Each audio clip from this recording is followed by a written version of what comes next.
Hey, everybody. Welcome back to What Are You Chasing? I'm Crystal, one of your hosts, along with Jen, Hi. your other host. And today we have another special guest speaker, Beto. Hi, Beto. Hi, how you doing? I'm going to go ahead and let you just tell us a little bit about yourself. Oh, okay. Well, my name is Beto. I work for the Inside Alliance. We go into many different facilities as far as prisons, and we also are going to high schools.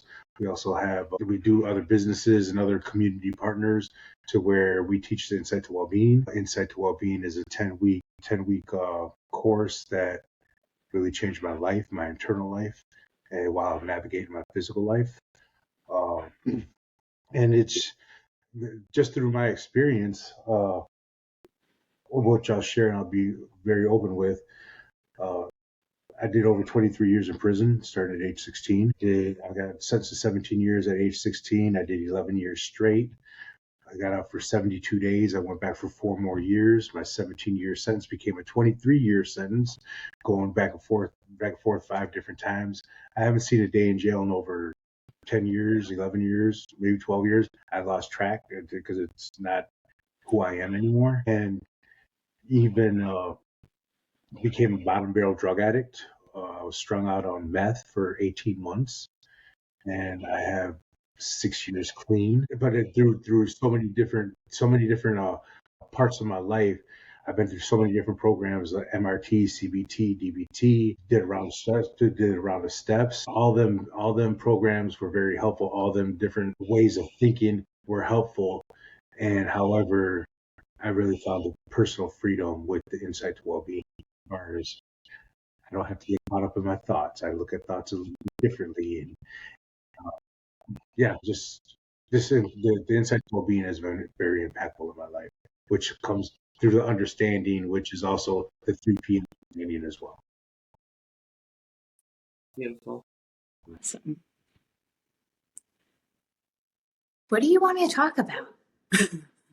Oh, well, so then it's just wide open. Just go ahead and just talk, right? Can I share a story?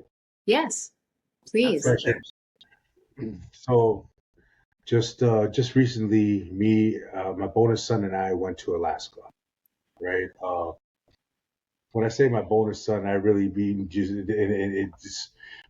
we just merged our families together. So it was me and my daughter Cadence, and my partner and her 4 kiddos just merged our families just last year, 6 months ago, 7 months ago. Aw. Yeah, it's beautiful. It's crazy and beautiful because I know I used to get caught up in the craziness, and now I just enjoy the beautifulness, right? I can get caught up in the 99% of the things aren't right, or the 1% that's just really beautiful, right? And what I'm realizing is that the 1% that the 99% of the things that I can get caught up in with the merger of my family is the unhealthy patterns that happen in our lives. I had a very unhealthy pattern of that. I romanticized the criminality. I had such a beautiful connection with criminality, right? I loved it. I loved the power. I loved the respect. I loved everything that it came with living that lifestyle.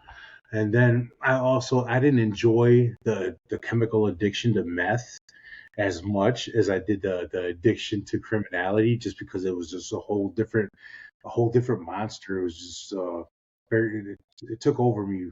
Uh, very. Uh, I never felt morally wrong like I did with meth. You know what I mean? Just felt dirty. Even taking a shower, I felt dirty. I was like, ugh. Just the insides were so dirty.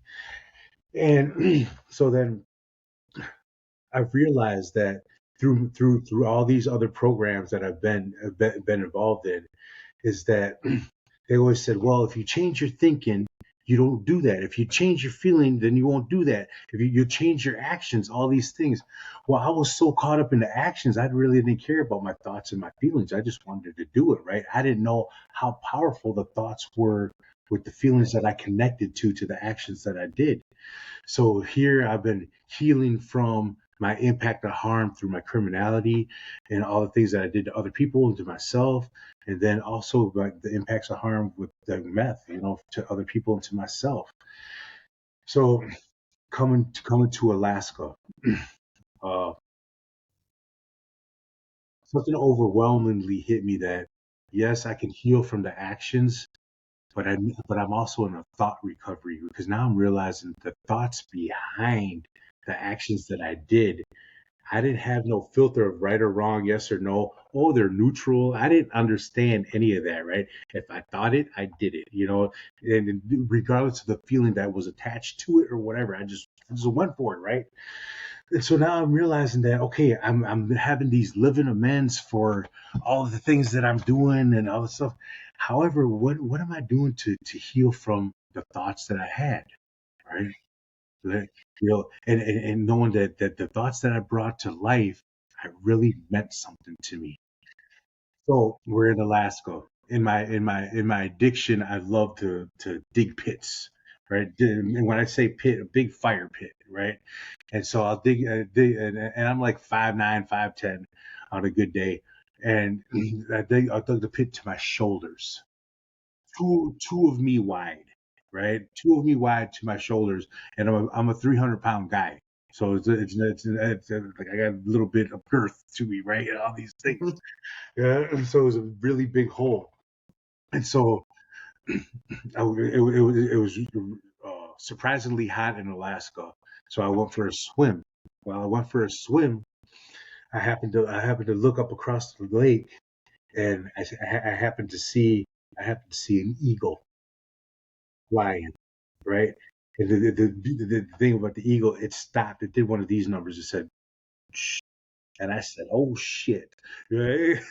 Because what happened was that I seen it just shoot straight down into the water. I'm like, damn! He was gone for like 3 to 5 seconds, right? All of a sudden, he comes popping up, poof, and he has a fish. He don't fly straight up into the air. He's just struggling. You see the water coming off his feathers and all this other stuff with the fish, a big stupid fish, and he's just gliding across the water. And he flew up about 200, 300 yards across the lake, across the lodge that we were staying at. I'm like, wow. Because one of the things that I've talked about that had a big that's had a really big impact on my life is the labels that I hold, right?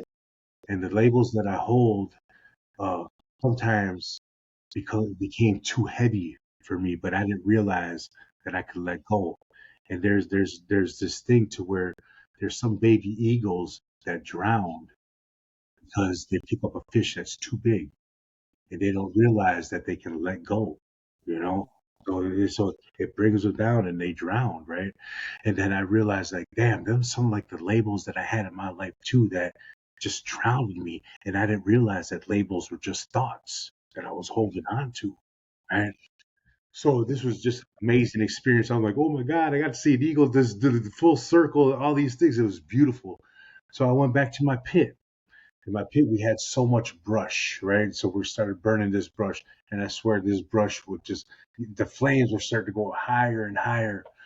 And there's another part of the insight to well-being that we talk about that thoughts are like leaves on a tree; they're made to fall away. That was always had an impact on me, right? And so this brush that we were burning had leaves, dried leaves, right? And this was at nighttime.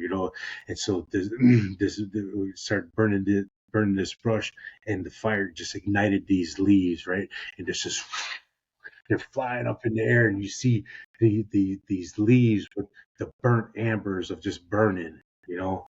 And that was like going back to the thought recovery. It's like how beautiful it was for me to see and experience these thoughts just burning and just healing and just going away and going all the burning the smoke burning in the air and blah blah blah, all the things. And what was the beautiful part about it is that they floated back down to the ground into the water and they dissolved. Like, how can I experience a thought, heal from a thought, and let that thought become a valuable part of who I am today, right? And all the lessons that I've learned from that thought. So once that started to happen, I was just burning brush. I was grabbing so much, it just I was throwing all these things up there because I'm in Alaska. There's no lines or you just burn away. It's cool. So I'm just burning, shooting up all these thoughts there. I'm healing from all these thoughts and all this other stuff. I did it for like 3-4 hours. I was just tending that fire for a very long time. It was a powerful moment for me. I woke up the next morning. I was like, I just reflected on the what happened with the fire pit. I was like, oh well, the fire pit needs rocks, so we're going to be looking for rocks and all these other things. And it just so happened by like diagonally from the fire pit on the water, there was so many rocks that were there, right? I'm like, oh, look at these rocks. I went to look at these rocks, and in a gully of rocks on the sand,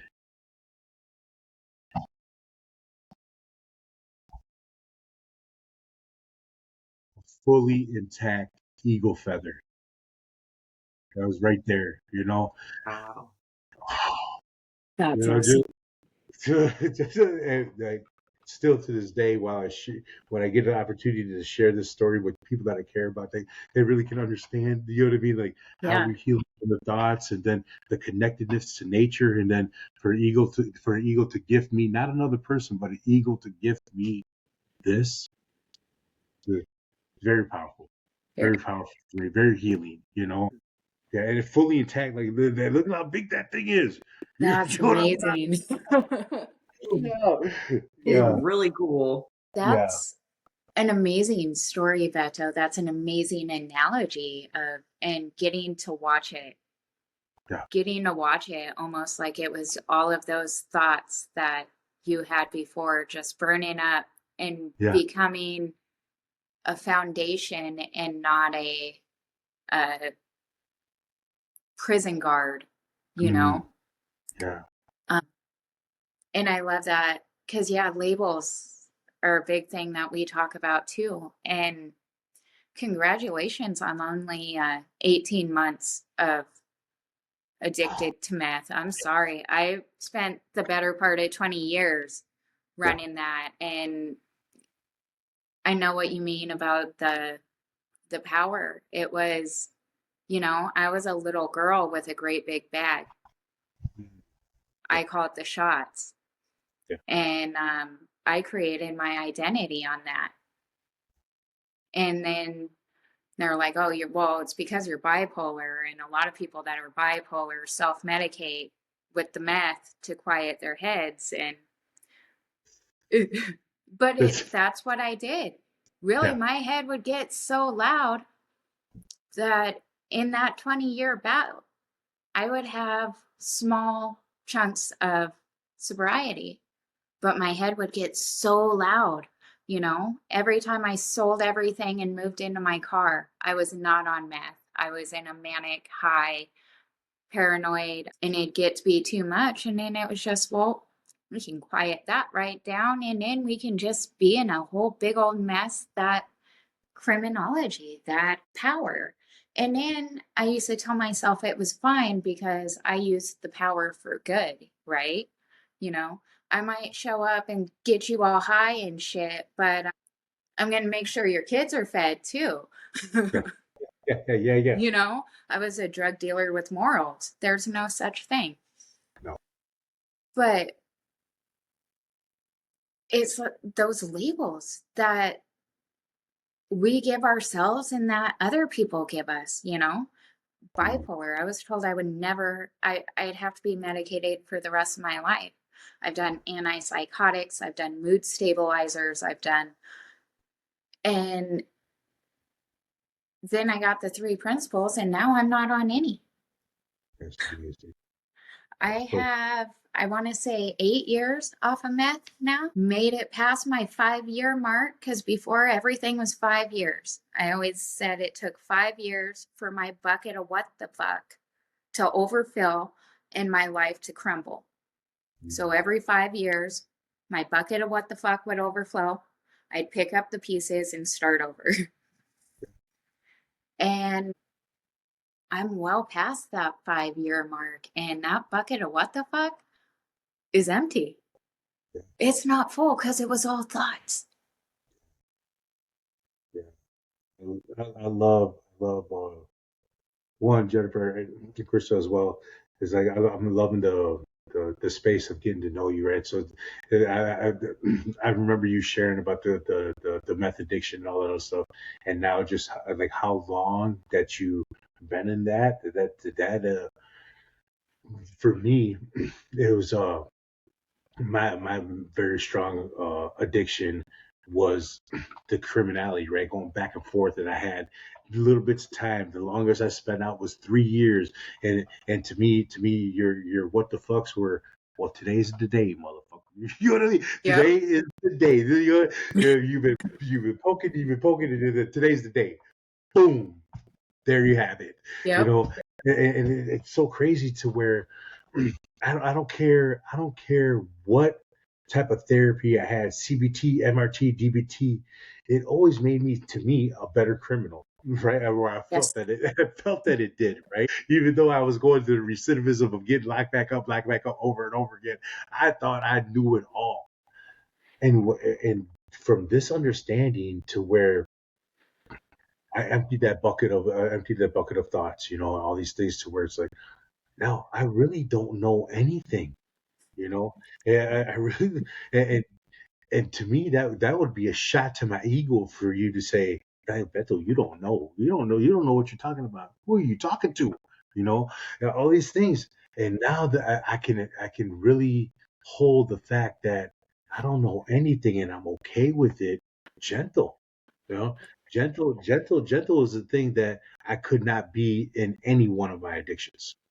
You know, so then to be able to know how far away from gentleness that I was, to now really to embody it as gently and lovingly as possible without having transferable skills.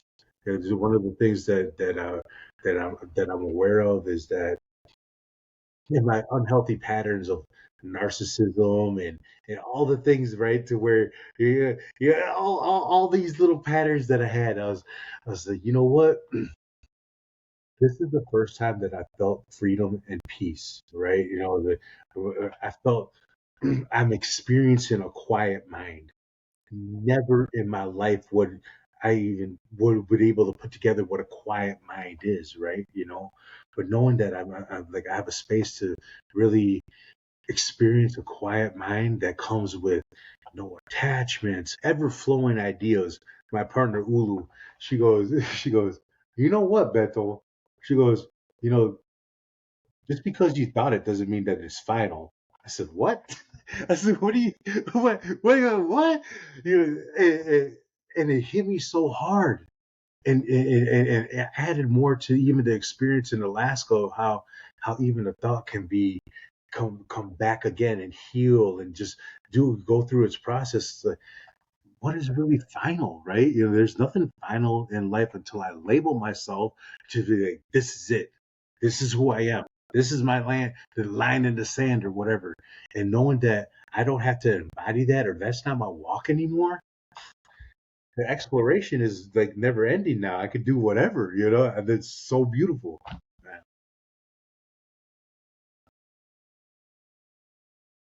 That's absolutely amazing.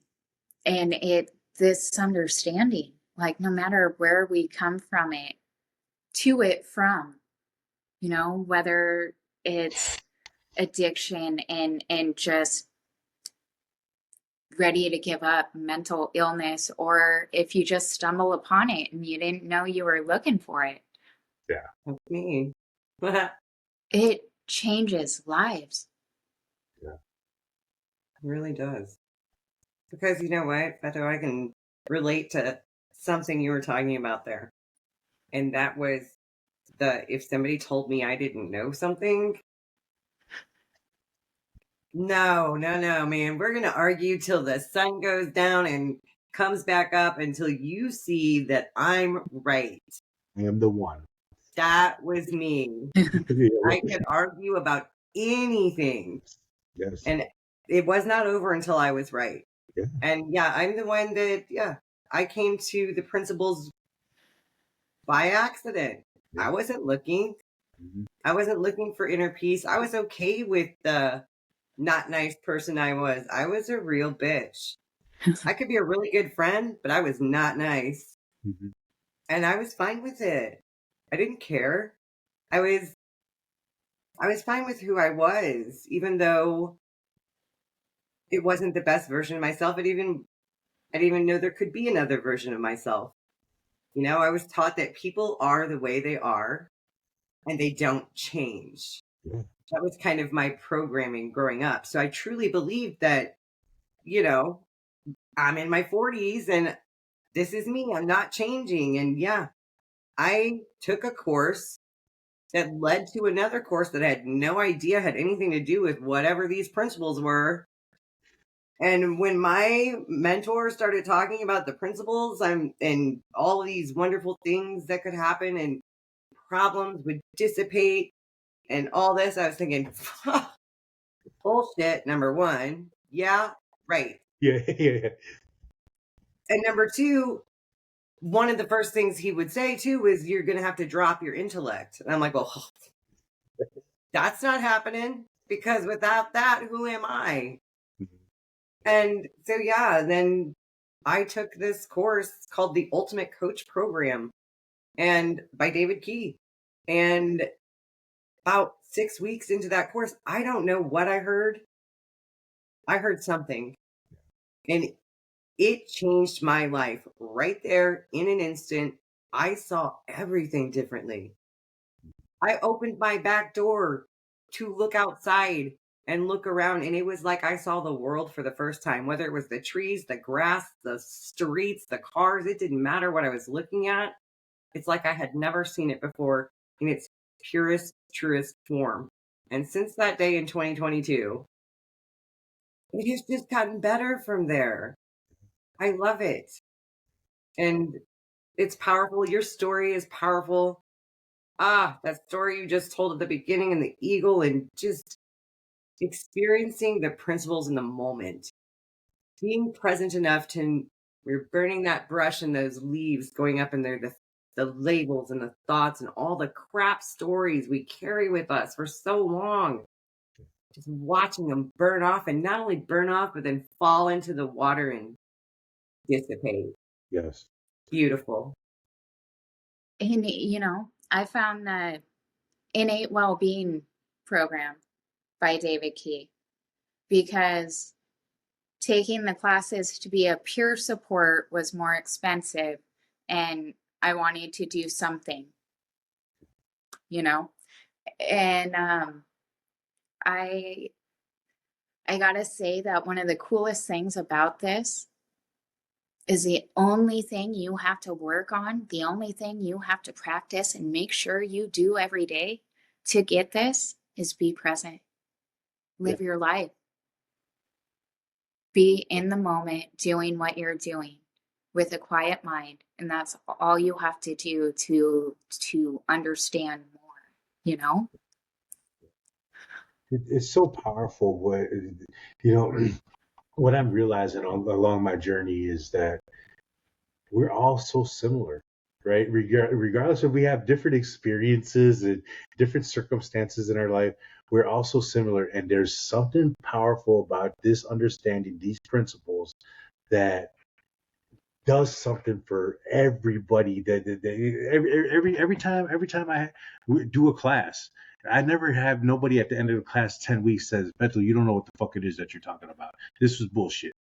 Everybody gets something, right? Some form of relief or something that's going to move you.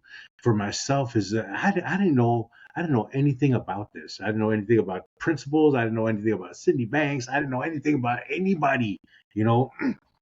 But I was a nonprofit growing. I was doing peer support specialist, CRM. I was doing all these things, right? And then I came across the Inside Alliance and Anna. And Anna's she's just beautiful. She has a beautiful spirit. She has a way of like expressing this understanding very simply, and and then I was also, so I was doing the Insight to Wellbeing, and then I got introduced to, at the same time, just to intensively train me, I guess. Well, One Thought and Leela and Aaron Turner, just and that moment right there, that because I was working and I was trying to understand the insight to well-being and all this other stuff and just trying to learn. And I realized I was using my intellectual mind trying to learn and trying to absorb and do all these things. But I was able to have like a space with the One Thought and Aaron and Leela that there was something that overwhelmingly I didn't know, but something my spirit told me, make space. So me, I was like, okay, I'm gonna make space in my head because I really feel that, and so I was like reconstructing my mind and just pushing things up this way and the meth rigging and you know what I mean, like you know what I mean, like Yep. it's gonna hold, it's gonna be fine. So I did and I'm a visualist, so I did my whole mind like that. And I came and I was like, I don't know what's going on, Aaron, but something told me in my mind to create space, right? I just need space to learn from this, right? And what happened shortly thereafter is that everything that I pushed up fell away. I don't need to hold it anymore, right? I don't need to storage it. I don't need to do all these things. And once I genuinely got space in my mind, then I was able to meditate. Because before, when people used to say, "Oh, Beto, let's quiet down and we're gonna do a meditation," I'm like, dude, you got me fucked up. You know what's going on in here? I can't quiet this down. Uh-huh. You know what I mean? And knowing that quietness within the presence, it's where everything really flows. You know, I realize that now, and I realize when I'm getting caught up, life seems to sputter just a little bit. You know, yeah. But then I can just like gently correct myself. Like, oh, maybe I shouldn't do that. Let me just go this way. Let me just see what goes with this way, and things just are more natural. I have never experienced through my journey to this point a beautiful understanding within myself that seems so natural. And I too, Crystal, I am gonna have the last word. I'm gonna pretty up that we're not in an argument. This is just a healthy debate. You know what I mean? Mhm. You know what I mean? Yeah, I ain't arguing with you. We're just debated. You know what I mean? But with you, all these things, and that was my norm. I prided myself in that. And today it's like, no, I don't have to have the last word. That's your experience. That's what you're holding. I get it. I can honor it. So it's a whole different perspective, a whole different shift within my life. Yeah. I was, and that's so spot on because it was the same. I wasn't arguing. We were having a healthy, spirited debate. Yes. Yeah. And Yeah. you know what? One of my biggest debaters was my son. Oh my gosh, would we debate everything? Mhm. And yeah, and now I just, like you said, it's just, I get it now when somebody needs to have the last word, and I don't care. I'm fine with it. Yeah. I sometimes I don't even have any words anymore. Yeah. And I'm good with that too. Yeah. That's the beauty of it, and that space. Mhm. I love that space. Yeah. Jen knows. It's We talk about it all the time. That space in between thoughts, like I said, even is the more grounded we become and the more our awareness expands, I feel like that space just keeps expanding in there. yes. It's probably like a nanosecond or two between those thoughts, but like I said on the other podcast, that it feels like it's 5 minutes, Yeah. and it's beautiful, and so much creativity and so much just pure wisdom and pure peace comes in that space. Yeah. And I've said before too, if I could bottle it up and sell it to everybody so we could Yep. get this out there faster, I so would. So Well, and powerful. it's funny because there can be a lot of resistance to the space at first. I Mhm. was so used to it being so loud in my head and so crazy and chaotic that that's just how it was, right? That the quiet, that space was so uncomfortable at first. It was like being in a dark tunnel and you don't know where it's going. It's like, fuck that, I'm going back. And that space, now it's longer, now it's bigger, but it was that first initial getting to it that was hard for me. Yeah. I think what I appreciated today in that space of silence, when I stay in that space of silence, you know, I agree. You know, as far as it seems to be like 5-10 minutes. You know, but it's really like a nanosecond.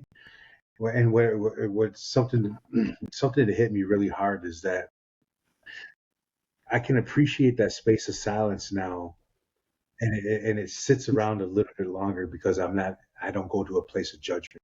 Yes. Man, it's so judgmental in my thinking of like, what are you wearing? I can't believe Jennifer B showed up with fucking pajamas. What the, you know, all of the, or whatever it may be, right? You know what I mean? You know, all the things, and it's like, but I don't have to live within the judgment. It is not only on somebody else, but most importantly within myself, right? I was constantly judging myself, my appearance, all these things, you know. And now that's something that I don't have to hold, even though it maybe a thought that floats on by. It allows that space of silence just to be just to settle just a little while longer, and just so become so appreciative of that space. Yeah, again, man, I was judgy, of course. Mm-hmm. I was so judgy on people, but like you said, I was most judgmental towards myself. The things that I said to myself are ridiculous. Like, now that I look at them, it's just like, oh my gosh, I can't believe that's how it was. But the beauty for me is that was part of my massive shift that took place. And the bullshit that I didn't believe David about, where he said, oh, it'll just fall away, things will just fall away. And I'm like, yeah, freaking right. So I had a really bad habit for like majority of my life, probably since, middle school or high school, somewhere in there, of beating myself up in the mirror, my physical appearance. And it didn't even matter if I was in the best shape of my life and everything looked good, I would find something and tear it apart in the mirror. And so, like, I had that massive, beautiful moment, didn't even realize what was happening, didn't know. A few days later, I realized that I had gone in and out of my bathroom that had this big, huge mirror where I constantly would beat myself up, like so many times. And it had been, like I said, a few days. And I literally stopped dead in my tracks at my bathroom. And I was like, wait a minute. I haven't stood in front of that mirror in a couple of days. So I purposely went back in to my bathroom. I stood in front of the mirror and I literally was like, okay, let's hear it. What do you have to say? And for the first time, there was nothing. And that reflection that was looking back at me, it was not like just the reflection of my physical being. It was honestly the reflection of my essence, my true essence and soul. And I have goosebumps right now. It was truly amazing. Like, I'm gonna cry. It was truly amazing. And since that day, now I'm not saying I've never had a judgmental thought come in my head about myself, but I'll tell you what, no lie, in 3.5 years, it has never happened in front of a mirror, ever. And I still look. I still will stand there on purpose and be like, Yeah. how about now? Yeah. How about now? Yeah. Nothing. And I love it. And I still have goosebumps. But that was my second thing to be like, okay, Okay. something has changed here. Something is different. Mm-hmm. And it was wonderful. And I just love that because it was such a hard thing for me. And it was one of the first things to fall away. And yeah, I do. I poke the bear. Okay. But it doesn't matter because the bear's not there or it's hibernating or whatever. I don't care. I don't care where the bear is anymore. One of the first things I super notice, like, it was the lack of, and that was yelling. I was a yeller. If I was scared, I yelled. If I was overwhelmed, I yelled. I was a yeller. I yelled about everything. And all of a sudden, like, months had passed, and it was like, I haven't yelled. You know, the kids aren't sitting there waiting for me to scream at them. They're, it, yeah, the things, it's like they fall away and you don't notice them until you realize they're gone. Like, and a lot of times it has to be pointed out. Yeah. I really love what both of you shared because I relate to both pieces, you know, and I'm going through the yelling phase right now, right? That my yelling is like not existent no more. 'Cause I cover it up. I say, oh, I'm only stomping around. Yeah, I'm stomping around yelling. You know what I mean? But the most loving, gentle way possible. You know, however, you know what you said, Crystal, is that's one of the big things that has shifted within me, is because I was so hard on myself. And I was definitely so hard on myself in that mirror, because you got to remember, from my experience, it was 23 years in prison, and that sometimes I only had that mirror to have a conversation with somebody other than these yahoos out here, and I would talk to myself in the most vicious way possible. You know what I mean? I was so hard on who I was becoming, who I thought I was, and then saying like, you ain't gonna be shit, you ain't never worth shit, all these things, right? And uh, there, I noticed that a few things happened with it was a shift in perspective for me. Is that one? It was with my daughter. My daughter, she was eating, right? She was eating like chicken nuggets, mac and cheese, vegetables, you know, the best healthy meal that I could provide, right? And so she's over there eating, right? Boom. And I'm just sitting there watching her, and I'm watching this food just fall on the ground, right? And I'm very OCD when it comes to like messiness and all these things. Like, I'm like, whoa, you know, I got to pick that up. Don't step in it. You know, all the things that are going through my head, right? And I'm sitting there, and what I wanted to say was, Cadence, why do you eat like a fucking pig? That's what I wanted to say. It was coming out, and I said, Cadence, why do you? And I stopped. I have never in my life stopped, right? And I said, and that quickly, I pushed pause, and I was like, I don't want to traumatize my daughter by having her say my dad thinks I eat like a pig, and have her look it up or know what it is, and then put that idea, the way she eats, to her being a pig and all this other stuff. And I just stopped, and I was like, oh, that's not helpful. I was like, but I still have to say something because that's who I am, right? Like, Cadence, why do you eat so fucking messy, dude? You know what I mean? Yeah, but I'm taking away that trauma, because it's like I caused a lot of trauma with myself, and what shifted within me is that the gentler that I became with myself, the gentler I am with other people. You know, now that I understand gentleness, I can give gentleness. I understood harshness. I'm giving nothing but harshness, right? If you can't take it, well, then get the fuck out of here, dog. So you know, I ain't got time for you. You know what I mean? Hmm.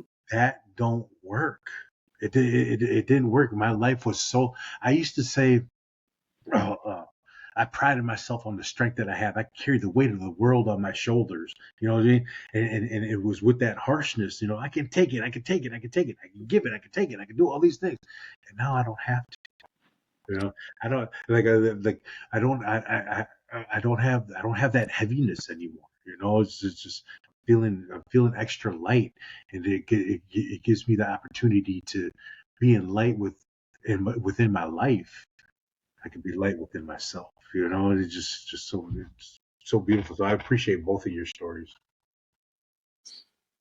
Thank you. That was a beautiful Yes. story too. Yes. And yeah, Crystal, that I appreciate so much what you were saying, because yeah, that first time when we look at ourselves again and it's not what we were used to seeing because we took the filters off. Mm. When the filters fall off and we can even get a glimpse of who we are, it's breathtaking, it's beautiful, it's hope. Yeah, yeah, Yeah. For me, it was just magical. it's magical. Yeah. That's what I get to hit with my bonus 15-year-old daughter. Such an amazing spirit, so talented. I wish I had some of her stuff around, but so talented in drawing and just beautiful, right? And however, before we merged our families, that she had a stepdad that wasn't really that beautiful with her and all the things. And she was in a very dark spot, a dark spot, just so much anger, so much, and just my partner couldn't correct her in anything. It's just like, blah, I tried to come, blah, don't even think about it. I'm like, yeah, and what I loved about it is that coming within this understanding, I had to take it personal. Like she's in a spot, Before I would take everything personal that had to deal with me. Like, no, now I give space for somebody to go through their journey and and just figure out how to navigate it themselves, right? And all this thing. And she just recently came and said, Dad, I want to thank you, because I'm in a magical place again, you know. And it's so powerful, that you can create the magic within yourself, and also that has a beautiful ripple effect of everything else around you. Because what you said, Jennifer, is that it was something so powerful for me, is that you may have said some shit about me that, oh, Beto, man, you're so smart, or Beto, you're so strong, or Beto, this, that.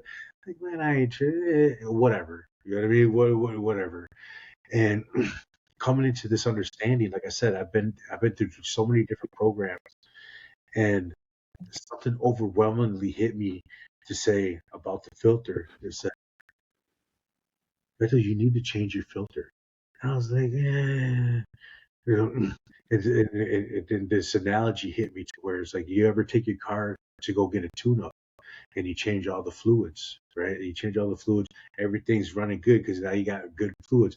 But the mechanic always comes and asks you, do you want to change your filter? Sometimes you're like, that's too much money.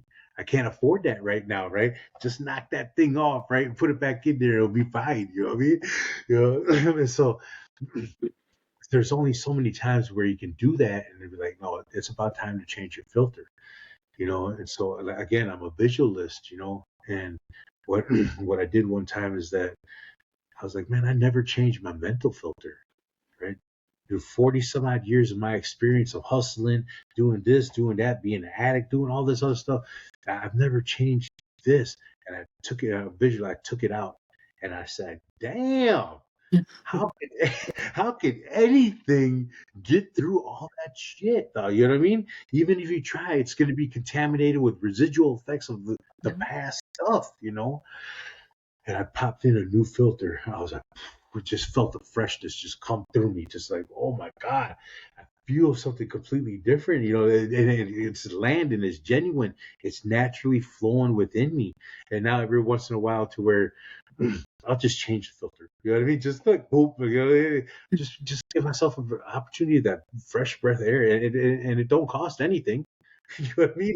It's free, but it's so impactful because life has such impact at times, not only within ourselves, but the people that we communicate with, cross energies with, it's sometimes we just need to change that filter and give ourselves a better opportunity to be still in that quietness and that presence that you're talking about. Yeah, that was beautiful too. And it makes me think about, it's a beautiful visual. It really was. Because it just adds on, Jen. I think you know what I'm going to say. It just adds on to what our friend Erin said a while back, and I just love it. Changing that filter, that Beto filter, like, so for me, changing the crystal filter, our friend Erin, who's another principals coach, he had said to us, just sometimes you need to, when you're quiet and you're in that quiet space, you just need to stop and say, what does Crystal need? Mm. What are you feeling and hearing that Crystal needs? Because so often we just overlook ourselves. And yeah, I don't know. You just put a visual to what Crystal needs. Yeah. And now I think I know, when Crystal needs something, Crystal might need to just go ahead and change that filter. Mm-hmm. Yeah. I love it. That was beautiful. So thank you. That was, yeah. Well, and I love the fact that as we get this understanding more, we become able to change that filter no matter what's going on around us. We can be in the middle of the chaos. We can be in the middle of the storm. And as soon as we catch ourselves there, we can change that filter just like that. And it'll go a complete different way. And that's a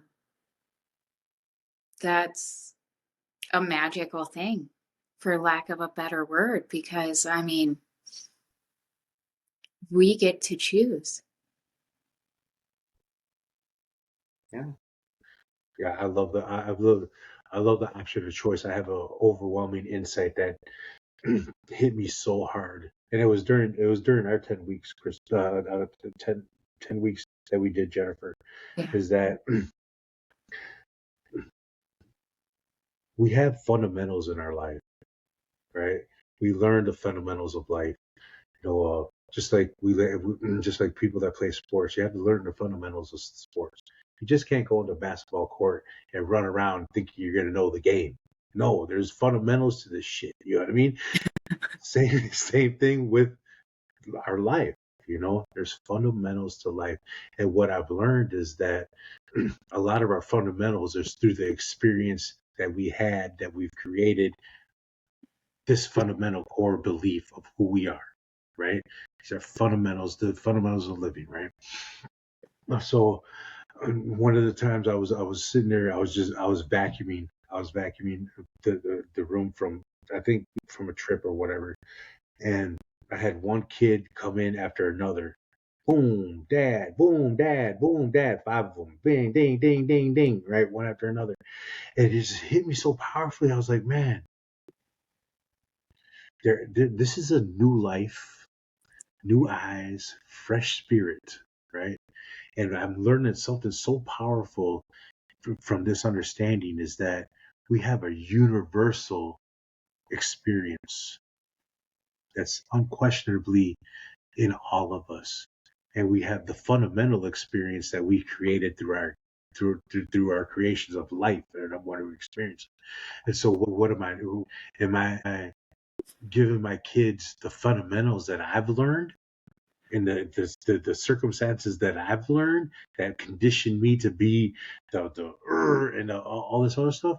Or am I giving them an opportunity to tap into that universal intelligence of who we are, and all these things talk about, oh, it's just a thought, it's gonna pass, and it was so beautiful to be able to give these children an opportunity to navigate their own journey, their own way, without my fundamentals of my life uh, uh, creating a different illusion for them. They can create their own. This is their own journey and everything like that. And so now when I get caught up in that experience to where I feel I need to change the filter, it's always going back to the qualities that we're born with, right? You know what I mean? The qualities that before all the conditioning and all the contamination and all the things that I've held, that now I'm really rediscovering. Can the lesson come from there? Instead of coming from the fundamentals that my lessons were jacked up. You can't count my lessons, you know what I mean? Because I had so many different motivational drives that's not where that's not where I'm at today. You know, it's pretty cool to be able to experience with these kiddos. Mm.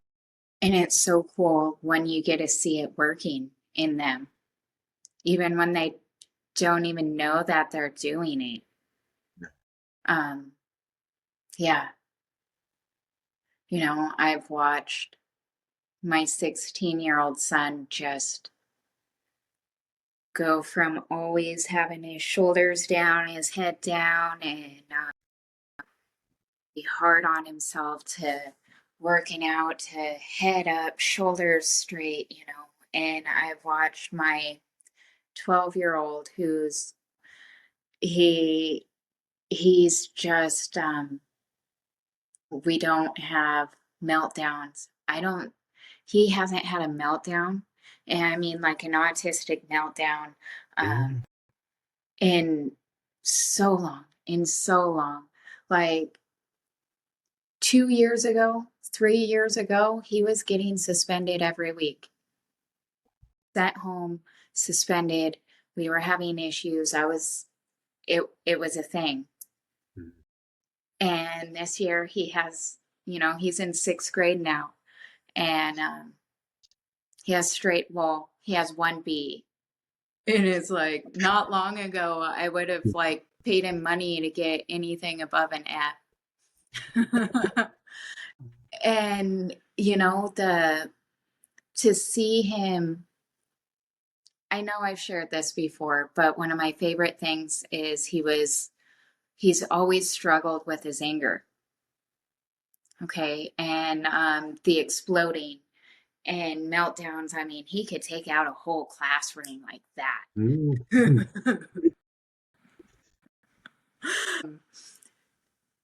One day I asked him what his angry thoughts looked like.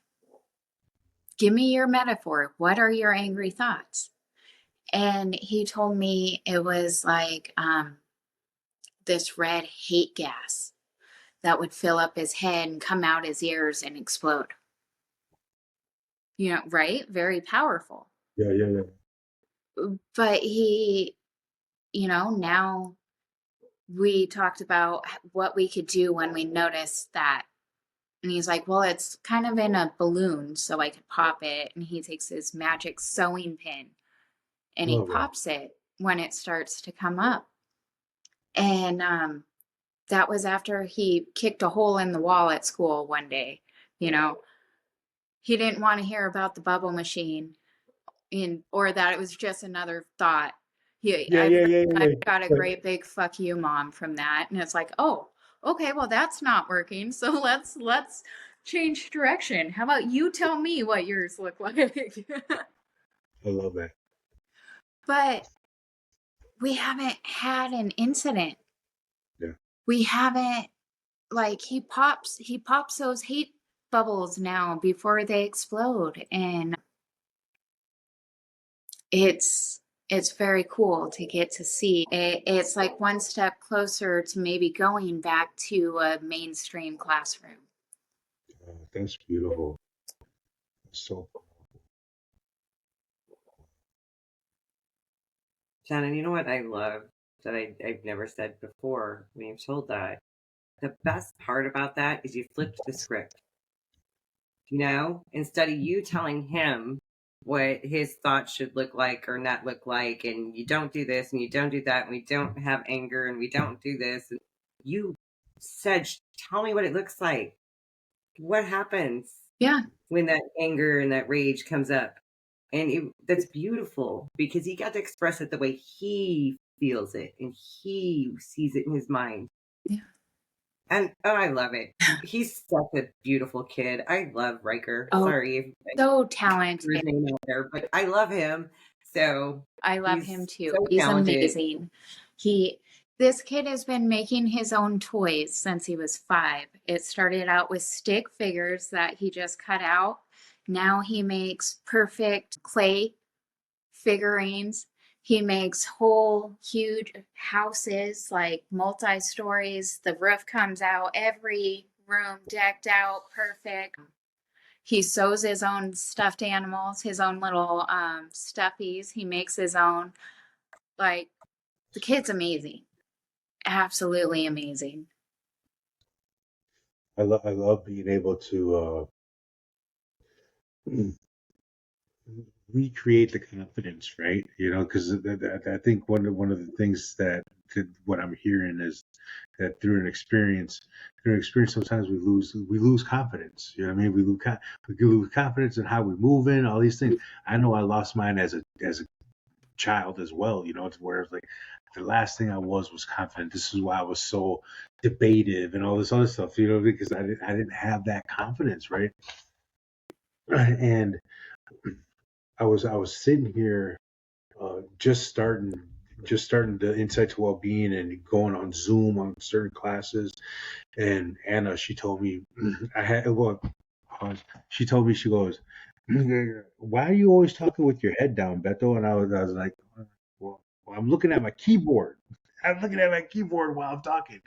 And she goes, "Well, I need you to know that people want to hear what you have to say, right? And you need to pick up your head, pick up your head." And I was like, whatever that did for me gave me a boost of confidence like no other, right? And what I hear you saying, Jennifer, is that if we can create spaces that are different than what it is, maybe the bubble machine don't work, and how do you word that in your own words to where that's a confident builder, right? All these things are confident builders to where now I'm regaining my confidence in my journey in life. Before I was not confident.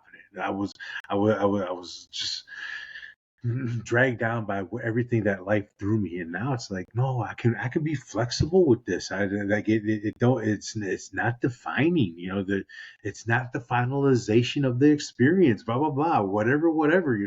It's just so beautiful to see that once we peel back that layer and look at that confidence, it does come back. It's like it's a process, but it's in there. I feel it moving within myself, and then we be able to to allow space so other people can understand how beautiful it is to be confident. Yeah. Yeah.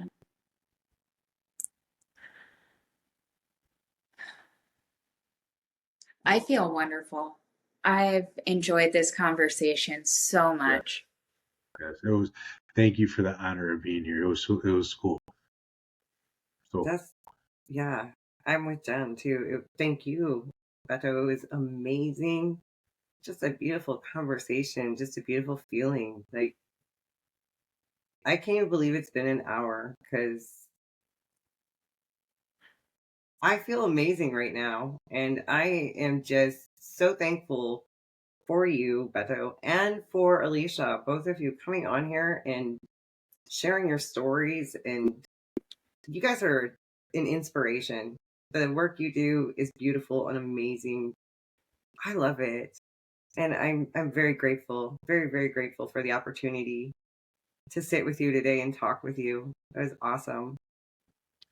yeah, I feel the same. I feel the same working with Alicia, and what I really appreciate about join the quietness of the space, and I get to connect with a Jennifer B that cooks me up with a crystal A. You know what I mean? All these things is like, it's such a beautiful quality of life today. Like, I'm so appreciative. Thank you, Jennifer, and thank you, Chris.